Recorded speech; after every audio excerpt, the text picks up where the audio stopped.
أعوذ بالله من الشيطان الرجيم بسم الله الرحمن الرحيم الحمد لله رب العالمين والصلاة والسلام على سيدنا محمد وعلى آله وصحبه أجمعين. السلام عليكم ورحمة الله وبركاته. Dear Salam family parents. Last time we explored the 4 parenting styles that Dr. John Gottman specified or identified, and today we're going to talk about emotion coaching. So if you decided to be an emotion coach, this session is for you. Let me first start by saying that this topic has a lot of details, but for the sake of time, I'm just going to briefly explain the steps of emotion coaching. Let me first start by saying, what does it take to be a successful emotion coach? Emotion coaches, they have a certain mindset or belief. They believe that all feelings and emotions are acceptable, but not all behaviors are acceptable. And let me note here that when I say all feelings and emotions are acceptable, I do not imply that we have to agree with them. So accepting and agreeing are 2 different things. The second part is they consider emotional moments as golden opportunities for connection. As Dr. John Gottman said, he said when our kids come to us with emotions and we're able to connect with them, this is when magic happens. And he called them the magic moments. To explain this a little bit further, I'll share with you some brain science. Remember the first session we talked about connect before you correct, and we talked about the emotional brain and rational brain. These are the situations when our kids come to us and their emotional brain is triggered and it's taking over and they're not able to rationalize. As parents, as emotion coaches, what we need to do is we need to calm down their emotion brain. We need to connect with that. We need to soothe it so that they're able to rationalize. They're able to open path for the rational brain to work and make sense of the situation and problem solve and figure out solutions. So a good emotion coach see emotional moments as golden opportunity, not only to connect with their kids at a deeper level, but also to teach them emotional intelligence. The second point is to gain the knowledge of the steps of the emotion coaching and to practice them. And trust me, they need practice. So the first step of emotion coaching is to be available, both physically and mentally. Now with our busy lifestyle, we, like most parents, are always busy and distracted, whether by work, on laptops, on cell phones, on the TV, or doing something at home. And all of these are great and we have to do them. But the problem is that sometimes they send a message to the kids that we're not available. And if they feel we're not available, they're not going to share with us their emotion and they will not come to us with their problems. What we need to do is we need to have frequent daily connections. These are like few second to few minute connection time throughout the day. You can just by showing like welcoming attitude when they come like from outside or even when they come from their rooms. Ask them about their homeworks, ask them about different activities that they're doing. Share with them a story about yourself or share like a joke or talk to them about a problem that you're having like in your work or something. So the whole point of that is just to make them feel like they're heard and they're seen and that you are available for them whenever they want to talk. The second point is to learn to read and notice your children's emotion. We need to know their facial expressions, their tone of voice, their pitch of voice, like how do they sound when they're angry or sad or happy, their gestures. And why do we need to know that?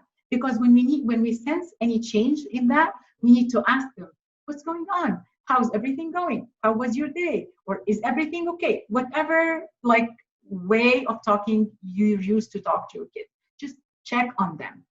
And this makes them actually feel not only heard and seen, it makes them feel like connected with us. They know that we are able to connect even with their emotions. We know them. So even if the kid is going to say, I'm fine, nothing's wrong, or I don't want to talk about it, it's okay. Give them a space. Sometimes the kids need space. They need some time to sit with their emotions and figure it out themselves. But what if they open up and they came and they want to talk to us about their problems or their feelings?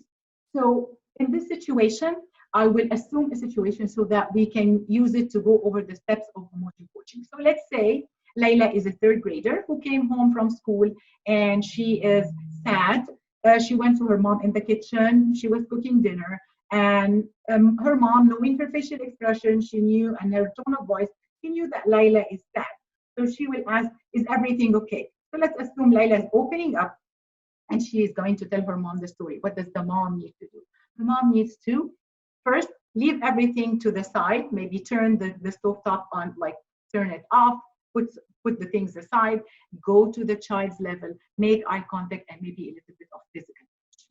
And then resist interruption. If the kid is talking, do not interrupt. And I know this is very hard for parents, myself included.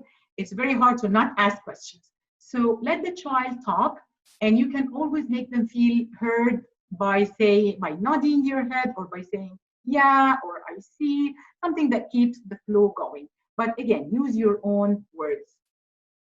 The third step is to give their feeling a name. So let's assume that Layla is telling her mom that today at school, my friend Sarah, she invited 2 other friends to a party tomorrow and she didn't invite me. So the mom can say something like, oh, that sounds frustrating, or it looks like this made you feel sad. Why mentioning or naming the emotion is important? First, it will make the child feel understood. The second thing, as Dr. Dan Siegel puts it, name it to tame it. They found out that when we name the feeling for the child, this calms their emotional brain and it stimulates the rational brain to think and make sense of the situation. And that by itself calms the emotional brain. The third thing is to build emotional vocabulary. You need to let your kids know and understand feelings. You need them to get in touch with their feelings and gain some insight about themselves. You are training them, so later on in life, they will be able to identify their own behaviors and understand them. And that's the first step to emotional regulation and building emotional intelligence. The fourth point is to showcase that it's okay to talk about emotions and feelings. In a society that only focuses on actions, it's important to teach your kid that let's talk about feelings and emotions, not just actions. The fifth point is to then, after we do naming the feeling, we can do something called mirroring. Mirroring is basically reflecting what you hear, or verbally reflect what the child said. So you can say, let's say Layla said that her friend told her that her mom asked her to just only invite 2 friends. So you can say, oh, so Sarah told you that her mom asked her to invite only 2 friends. And what do you do by that? First, you make her understand that you're paying attention to what she's saying. And second is that you're interested in learning more. So that mirroring keeps the flow going. Now we have a problem. Sometimes with older kids and teenagers, especially if they're not used to that, they might feel that this is awkward or just weird. Why are you? They might even ask you, older kids, why are you like telling me how I feel? And why are you just repeating my words? And just be careful with that. What you need to do, you can combine actually do these 2 steps together. And please, please, please use your own words. If you use words from outside, it will sound so fake. And that's why the kids resent it. But use your own way of talking. So, for example, in Layla's situation, you can say something like, it seems that you're sad because you were not invited to the party. Something like that. It's more simple and natural. Now comes the question. Can we ask questions now? We've been asking questions for this time. Can we start asking? The answer is yes, you can, but try to keep them to a few clarifying questions. Also, it's recommended to use a what and how questions rather than a why questions because sometimes these seem accusatory. Step 6 is to empathize and acknowledge the child's feeling. Communicate to your child that you understand how they feel and empathize with them. Empathy is to put yourself in the child's shoes and feeling their feelings, not your own feelings. You might have a different feeling or a different perspective of a situation, but the kids feel what he feels. You need to make him understand that you understand him and you understand his feelings, not yours. So in Layla's situation, you can say something like, I can see or I understand why this can be upsetting to you. Now you're acknowledging her feelings. Or if you agree with her feeling, you can just say, I would have felt the same way if this happened to me. If you don't agree with the feeling, then you don't say that. You just say, I understand how you feel, or I can see why this can be upsetting to you. So acknowledging the child's feeling does not mean that you agree with what they feel, nor does it mean that you accept their behavior if they misbehave. So it only makes the child feel less alone with his feelings. It makes him feel connected and loved and understood. That's why acknowledging and empathizing is so important. The sixth step is, the seventh step, and the last one is to set limits and solve problems. And not all situations will require this step. So for example, in certain situations, no further action is needed. You don't need to go to this step. Like in Layla's situation, if you know for sure that there's no bullying situation going on and there are no problems between the girls or anything, it just happened that the mom asked for two friends, then there's nothing else needed. You supported her, you acknowledged her feeling, you are just being supportive, and this will help her know that there will be times in life when we're going to be disappointed and we will feel sad or uncomfortable, and it's okay. This will teach the kid to self-soothe and be resilient. But in other situations, there might be a problem that needs to be solved, or there might be a misbehavior that needs to be corrected, or limits that need to be set. And all of this is part of like emotion, like intelligence, or building their emotional intelligence. So first, after you calm down their emotional brain by doing this, the previous steps, now we need to proceed into problem solving and setting limits. And this will need just a special session to go over the steps of problem solving and the steps of setting limits. But for the sake of just giving an idea what these are, like you can, after calming their emotional brain, you can always ask, okay, what do you think went wrong? How do you think it would have been done? What do you think you could have done differently? Let their brain think. Now you're working with their rational brain. You can ask them, how do you think you're, like the person who you made a mistake towards feel? How do you think you can correct your mistake? So all of these are questions that are important. They open your child's brain and rational brain into trying to make sense of the situation. Feel what went wrong. How can they correct their mistakes, or how can they correct their behavior? If there are limits that need to be set, now is a good time to sit together and set some limits on the misbehavior if it happened. Or if there was limits that were set from before, now is a good time to apply them. But do not deprive them from going over the process, because that's how you build these skills, okay? But sometimes emotions are so intense that even after you acknowledge them and you went over the previous 6 steps, they're still emotional. They're not calm yet. In this situation, do not proceed to setting limits or problem solving while they're still emotional. Just give them some time to calm down. You can always tell them, okay, you take some time to relax and we can always talk later, or set some time to talk where you do problem solving or you do limit setting.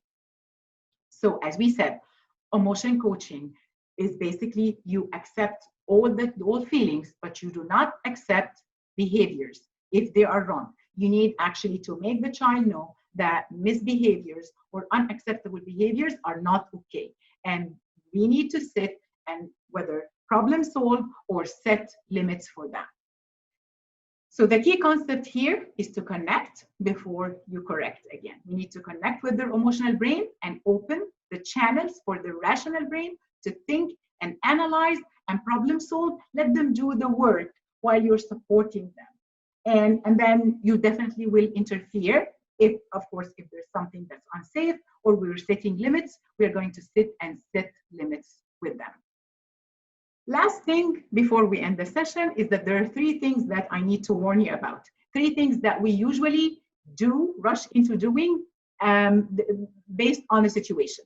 So sometimes we rush into giving advice and telling the kids, do this or don't do this, or go and tell her that, or tomorrow you will do that, or call her. So we need to refrain from rushing into giving advice, because when we do that, actually we rob them from precious mental exercise. The whole point of emotion coaching is we want the rational brain to do that, to think, to problem solve, to analyze situation, to figure out options. You can always give advice later, but let them do the work first. Do not work at the rational brain. After they do these exercises, you can always later on like give your advice or tell them your opinion in a situation. The second thing, do not take the problem as your own. And I will go tomorrow and do this, or I will call and do that. Let them deal, as long as the kids are safe, let them deal with their own problems.